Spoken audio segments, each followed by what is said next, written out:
Hello दोस्तों, सबको इंदिरा गड़िया का प्यार भरा नमस्कार। बड़ों को पहलाक प्रणाम, छोटों को प्यार शुभ आशीष और छोटे बच्चों को बहुत बहुत प्यार।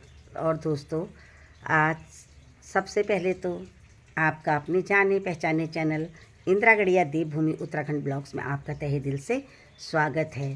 तो दोस्तों, मैंने करवा चौथ की वीडियोस आपके साथ ब्लॉग्स वगैरह भी शेयर किए थे, लाइव भी आई थी। तो फिर अब है अहोई अष्टमी का व्रत है आज, जो करवा चौथ के 4 दिन बाद आता है, चौथ से अष्टमी को। तो ये व्रत भी बहुत महत्वपूर्ण होता है।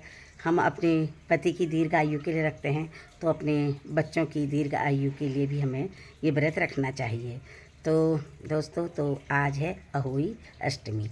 तो आप सबको अहोई अष्टमी की ढेर सारी बधाई, और सभी माताओं बहनों को और बच्चियों को।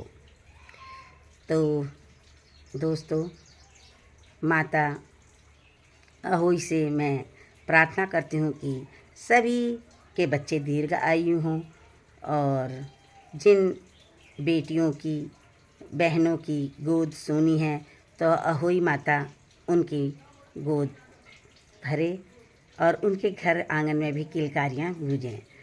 तो चलते हैं अपनी अहोई जो मतलब मंदिर है मेरा। तो मैंने वैसे सवेरे पूजा पाठ कर ली है, लेकिन इसकी पूजा शाम को होती है। तो मैंने कहा मैं आप तक थोड़ा अपने ब्लॉग के माध्यम से आपको दिखाऊं, तो बने रहिएगा। दोस्तों, आ गई हूँ मैं मंदिर में। अहोई माता की जय हो। तो देखिए,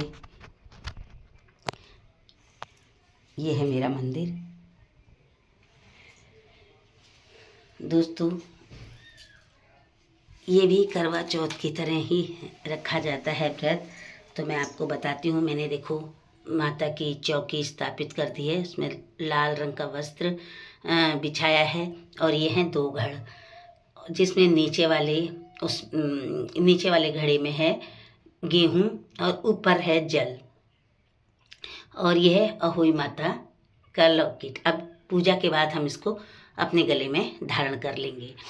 तो दोस्तों, ये है, और मौसम के हिसाब से फल सब्जियां चढ़ाई जाती हैं।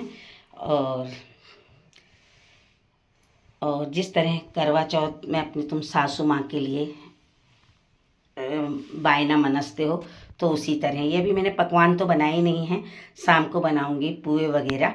तो ये मैंने अभी सुबह थोड़ा पूजा करती हूँ, कथा पढ़ती हूँ। तो देखिए, और ये देखो इसमें है बायना मनसा है। ये हम सुहागनों को ही देते हैं। तो दोस्तों, इस तरह कोई बड़ी बात नहीं है, ये बिल्कुल सीधा सरल और आसान है। देखो, हम अपने बच्चों के लिए, अपने पति के लिए, है ना, व्रत रखते हैं, उनकी लंबी उम्र के लिए, उज्जवल भविष्य के लिए। तो माता रानी सबकी मनोकामना पूर्ण करे। और जिन बच्चियों के मतलब मिसगैरेज हो जाते हैं, तो वो भी व्रत रख सकते हैं। तो माता रानी जल्दी ही उनकी गोद भरेगी। तो माता रानी का आशीर्वाद आप सब पर बना रहे।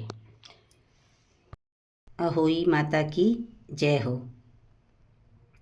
पूर्व भारत के दतिया नगर में चंद्रभान नामक एक बनिया रहता था। उसकी पत्नी चंद्रवती गुणवती, सुंदर व पतिपरायणा थी। धन दौलत का कुछ भी अभाव नहीं था। अभाव था तो यह कि संतान कोई नहीं थी, कारण कि जो भी संतान होती थी वह कुछ ही दिनों के बाद मर जाती थी। संतान न होने के दुख से पति पत्नी दोनों ही दुखी रहा करते थे। एक दिन उन दोनों ने विचार किया कि उनके मरने के बाद जब उनकी संपत्ति को कोई संभालने वाला नहीं रहेगा, तो ऐसी धन संपदा का होना ना होना बराबर ही है। अतः क्यों हम इसके मोहजाल में पड़कर अपना परलोक बिगाड़ें।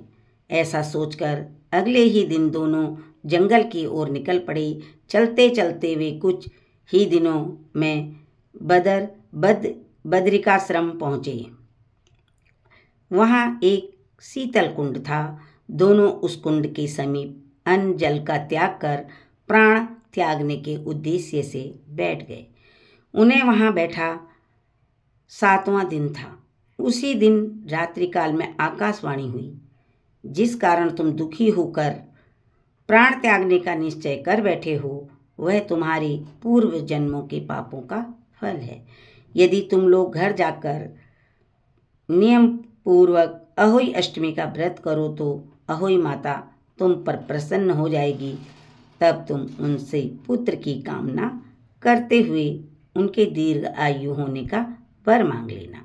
आकाशवाणी सुनकर दोनों घर पहुँचे। उसी वर्ष उन्होंने अहोई अष्टमी का श्रद्धा भक्ति से व्रत पूजन किया। फलस्वरूप अहोई माता उन पर प्रसन्न हो गई। तब उन्होंने वर मांगा, माता हमें दीर्घायु संतान प्रदान करे। इस प्रकार अहोई माता के वरदान से उन्हें पुत्र रत्न की प्राप्ति हुई, जो न केवल दीर्घायु हुआ वरन महाविद्वान व प्रतापी भी हुआ। बोलो अहोई माता की जय। दोस्तों, कथा तो बहुत तरह की हैं, तो मैं तुमको यही कथा सुना रही हूँ। सुनाई मैंने, आपको कैसी लगी और कमेंट बॉक्स में लिखना। अहोई माता की जय हो। तो ये अहोई की माला है, इसमें हर साल 2 दाने नए पिरोते हैं और इस माला को पूजा करने के बाद गले में धारण करेंगे। और ये दीपावली को पूजा करके या दीपावली के बाद भी किसी दिन शुभ मुहूर्त देखकर अपनी माला को उतार के रख सकते हैं। जिन्होंने पहली बार अहोई अष्टमी का व्रत रखा है तो उनको मैं बताना चाहूँगी, ये जो 2 घड़ रखे हैं ना, नीचे वाले में गेहूँ है, ऊपर जल है, तो ये